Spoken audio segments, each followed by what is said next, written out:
morning, everybody. I toast to you and all you do. I hope you're having a fantastic day. Oh, there's coffee grounds in my coffee.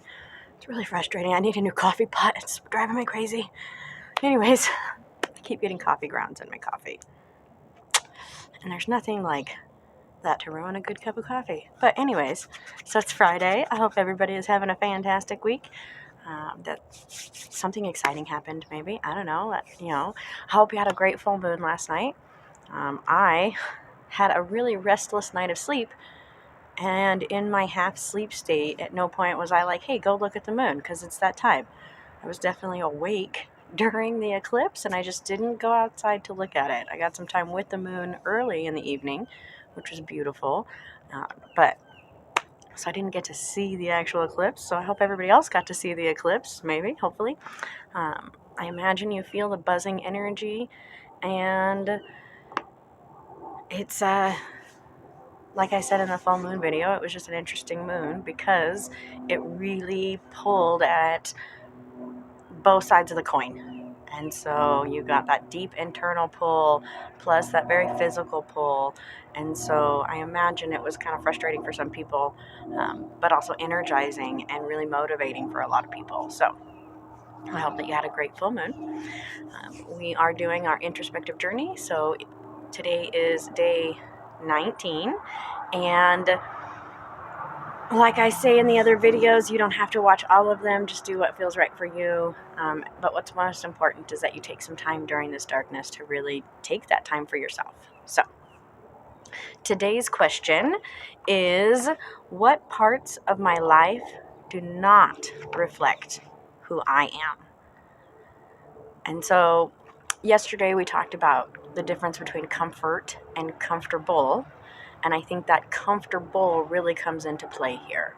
We often get really comfortable in a scenario, in a situation, in a routine, one of survival, or like this had to get done. And so now we're in this routine, and we find that that suddenly does not reflect who we are or who we want to be, but we're stuck in that cycle.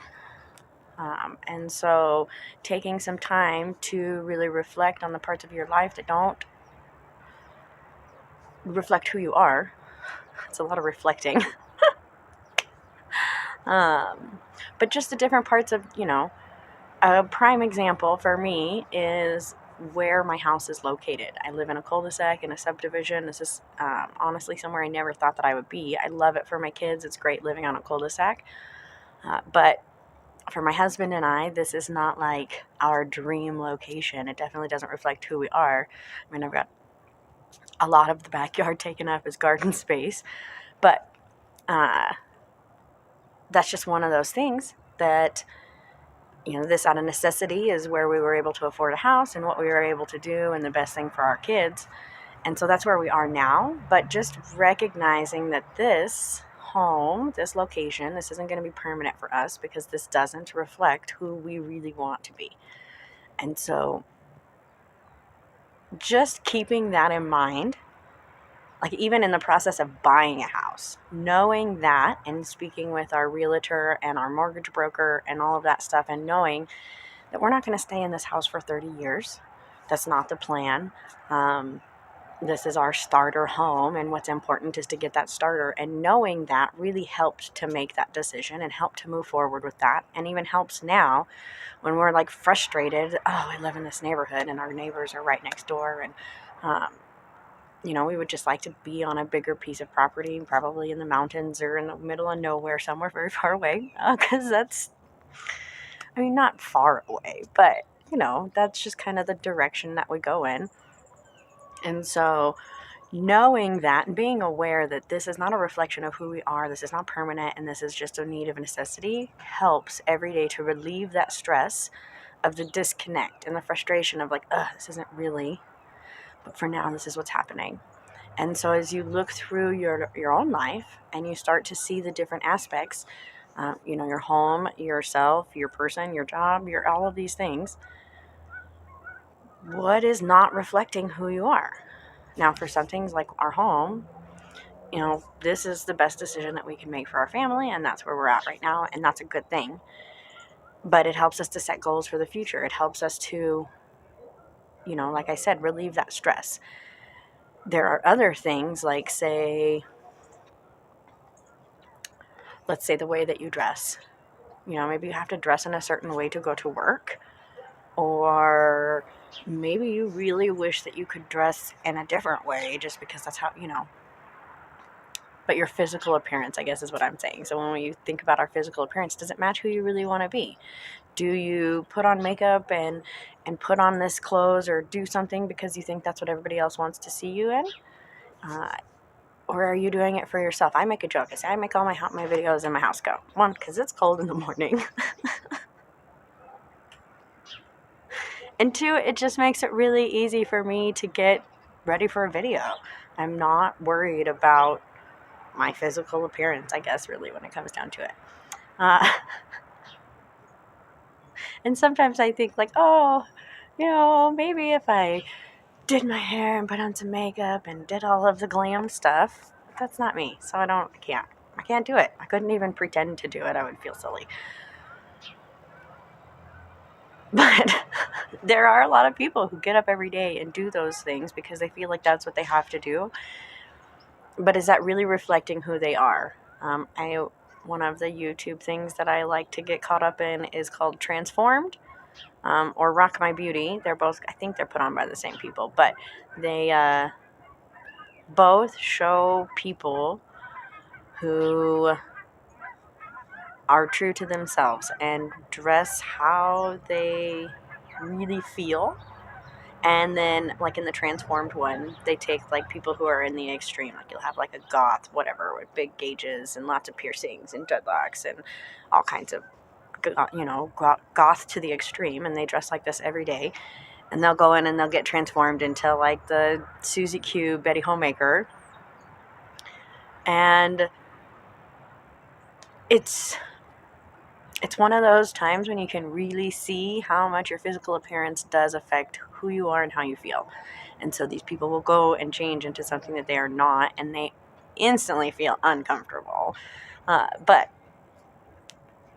the takeaway there is that when we are creating our physical appearance based off of what we think other people want or what we think we need to provide to other people, it's not being true to ourselves. And there is this like mask that you're putting on.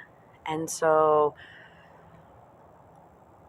does your physical appearance really reflect who you are? Does your home reflect who you are? Does your work reflect who you are? Does your, small aspects throughout the day, do these things reflect who you are? And while you're going through that, also keep in mind that it's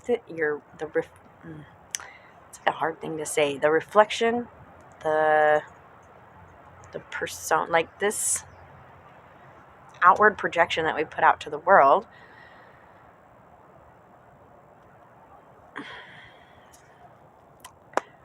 oh, see, now we're getting into another question, but I think that it kind of come into play with each other. So when we are talking about this projection, this what we show to the world,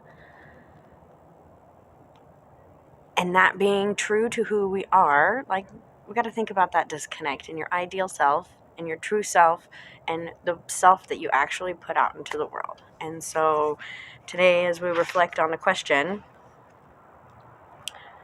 about reflecting who I really am, so much reflection. It's the full moon. She's got me.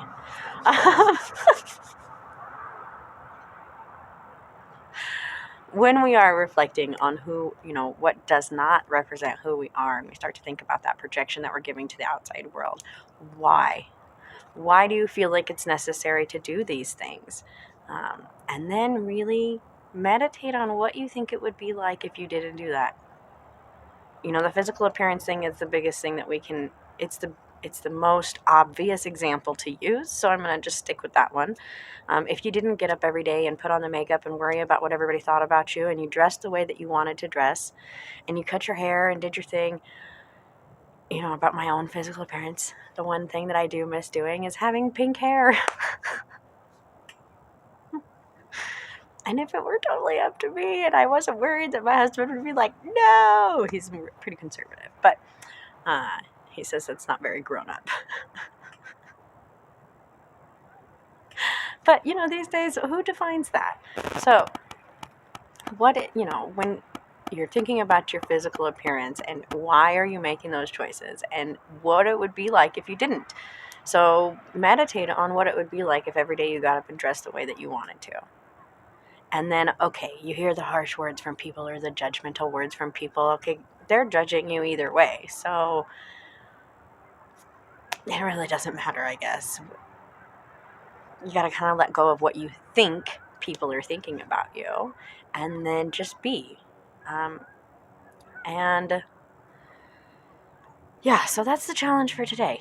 What parts of my life do not reflect who I am? And why? Why do I continue to do those things? And like I said, some of them are going to be like out of necessity. I have to live in this neighborhood. We bought this house. This is where we're living.